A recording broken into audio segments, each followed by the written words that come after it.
Not it, bro. I actually liked it. Wait. Before you get there, too, You got the more. fucking ending.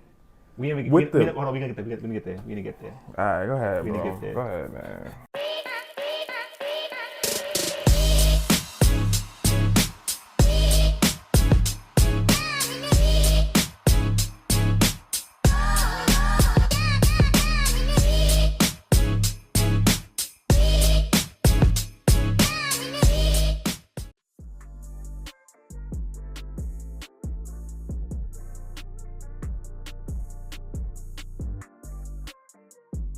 Anime Intake family, the Takers. Welcome back. We are here with our first ever anime movie review. What do we watch? Loock, specifically Nagi episode. That was definitely a fitting title. So what do you think? So coming into it, I thought the movie was gonna be trash. I heard a little bit about it. I didn't realize it was Nagi episode until towards the end of the movie. And I was like, oh, okay. I just accepted it at that point. But I didn't know. Yo! I thought it was gonna be trash. Going into it, I was hoping that it would be like more a tournament style theme where I see more of Nagi outside of school and outside of Blue Lock. Like it's just normal life. I guess I'm feeling the same sentiments. One of the first things that I did to scout this movie out, you know what I'm saying, check the badges on this movie, was check the time length.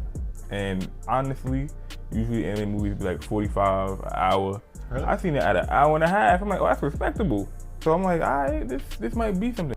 That's the pre-movie watch thoughts and hopes. So basically, I thought the movie would be trash. I thought it would be good. I had hopes for it. High hopes for it. Yeah. Cause Nagi is, you know what I'm saying, that's the dog, I ain't gonna lie. This movie was not a movie. Shit was a disappointment. It was, bro, that whole hour and a half thing I was just talking about, yo, I was better off watching the whole season of Blue Lock again. That's what it was. This was a recap of Blue Lock season 1 from a less interesting perspective. Nagi is my dog. He is the dog when he's in action. Half of this movie was flashbacks. They flashback to flashbacks that happened during this flashback. I ain't never seen Flashbackception. That shit was crazy. Obviously, Isagi's main character, he's viewing all the pieces for him. They making everything much more intricate. Nagi is just, it's literally, if Blue Lock season 1 was about Nagi and his mindset, is what this movie was perfectly. They nailed Nagi to a T in the aspect of doing some lazy shit. The point being, this movie should have been called the Nagi and Rio episode. Because for majority of this movie, Nagi has no motivation but Rio. Rio is the motivation. If they would have split it into like a duality type of thing, I would be much less harsh on it. But being that I named the episode Nagi, and obviously I get it, yes, Rio was his main driving factor for anything. But like I'm saying, I even had flashbacks for Rio that was not in the anime. Sure. Should have just named it for both of them and called it a day, and it would have made a bunch more sense. You could have used less time with fillers of nothingness and actually showed more matches. They was undefeated for 6 months. We seen one of their matches during those 6 months. We seen their matches in Blue Lock until getting to Team X or Isagi's team. Instead of getting flashbacks, you could have put in anything. This is the only time I've ever really wanted filler in my life, because Blue Lock is Blue Lock, and they did an excellent job at being Blue Lock in this as well. Yeah, you can't go wrong with it. But it wasn't it, man. That's my thoughts. So towards the end, you felt like it wasn't it no more. When it got to like past them being in school and entering the Blue Lock, it's just like, I'm like, oh, clearly they're about to just go through Blue Lock season 1 again. Like 20 minutes into the movie, you said. Exactly. That was like 20-minute mark. Yeah. I'm like, oh, this is just Blue Lock season 1 from Nagi perspective. You liked it at first? By the end of the movie, you didn't like it? Didn't like it is a strong word. Disappointed.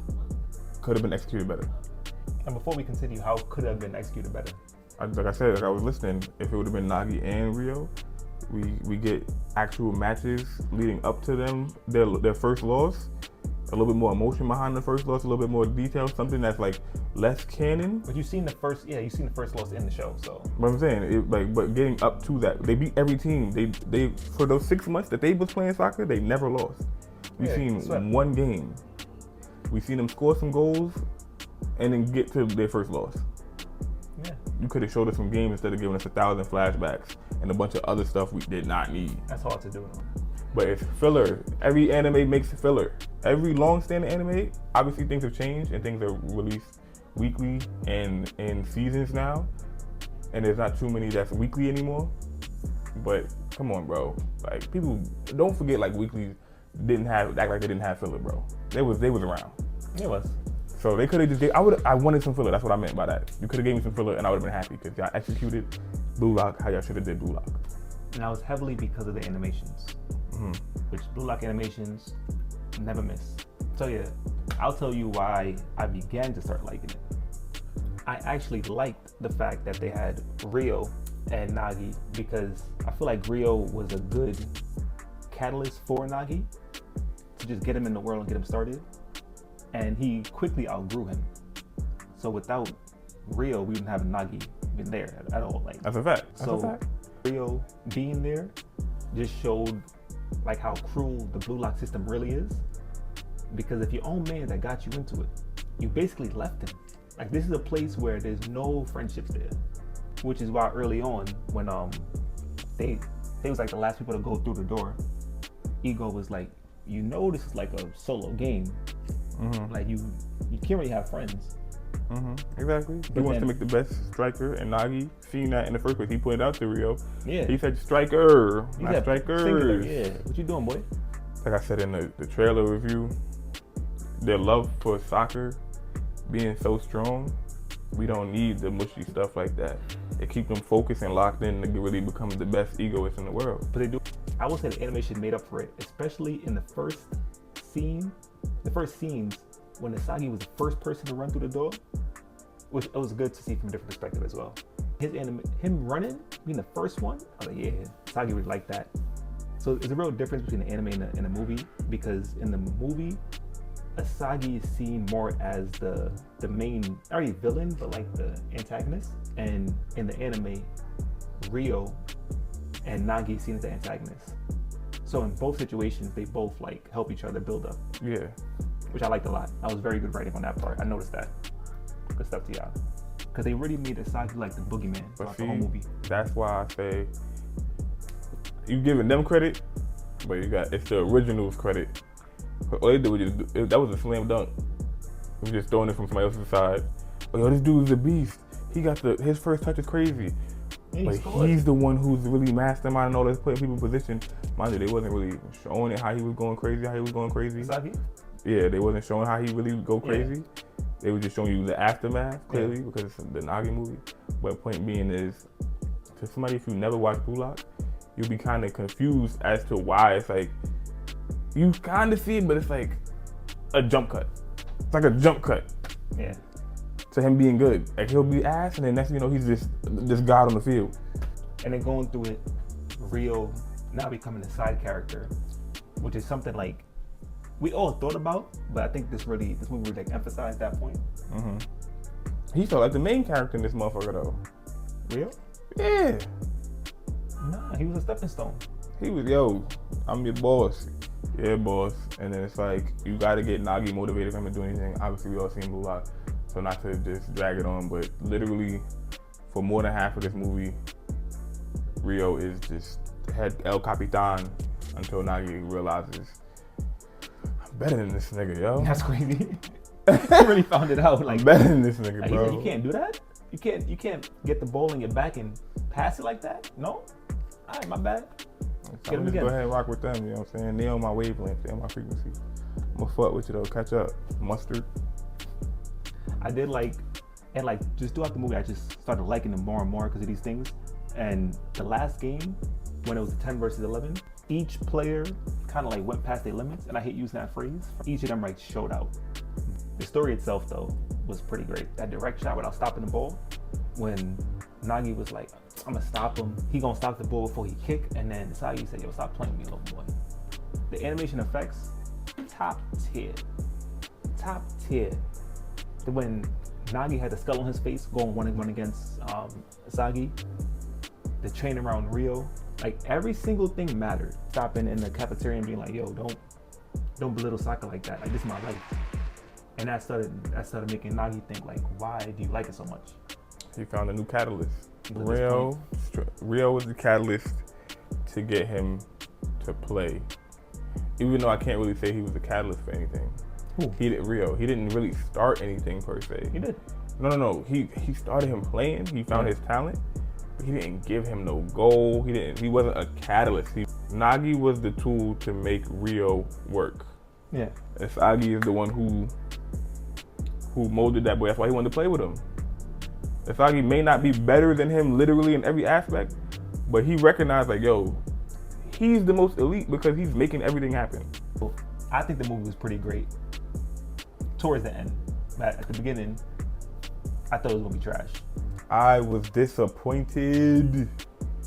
It could have went so many ways. And the thing is, why it's such a disappointment is because I wasn't looking for much.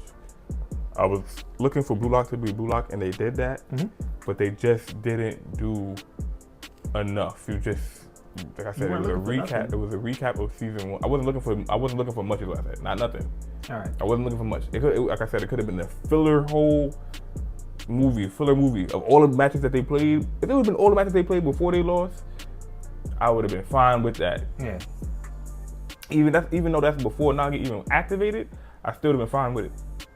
But I feel like it's poor execution, and they had a lot that they could have. Not poor execution. Poor execution. That's crazy. It was a lot that they could have done that they just didn't do. But it did. I'm not gonna lie, it built up hype for Blue Lock. It made me want to watch the season 1 over again because this piece of shit, get out of my way. And we actually see season 1 for what it really was. And I could get more moments from more people because I'm watching Isagi instead of watching Nagi, who didn't give a damn from half the shit. So, yeah, he didn't. He was a terrible narrator. But that's my guy, though. The ending, though. Do you remember what I said about this shit being about Nagi and Rio? It should have been episode Nagi and Rio? Yeah. Why the fuck am I watching Rio in a tunnel with a coat on? This nigga's not playing. That's what I was about to say. He's not playing. He's not in the game. No. And they got some random niggas. He's not good enough. Who, might I add, they decided to, let's go ahead and get the niggas who made South Park.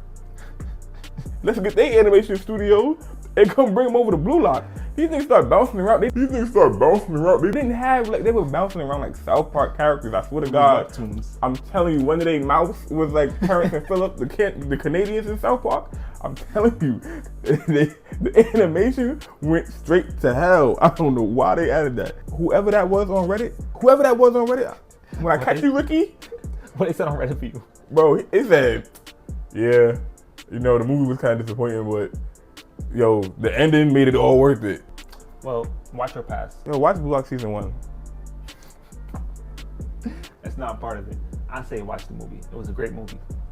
I enjoyed it a lot. I was surprised. I was surprised too that they could produce the South Park creators in some anime shit. There was a lot of people, a lot of names in the credits too. Like, I don't know, Mappa was in there. I don't know why Mappa was in there. I definitely was trying to figure out who. I'm sitting there like, oh shit, maybe they did the stadium when the CGI parts came in. I'm trying to think back to like, yo. I didn't do that part too, yeah. I'm like, oh, it gotta be something like this. I don't know, but as you can look me in my eyes, people. Zoom in. That's been our take. See the disappointment? Look at him, he's happy-go-lucky. Got no choice. Tell us what you think in the comments below. It's been another episode of Anime Intake. Bye. Let's watch it again.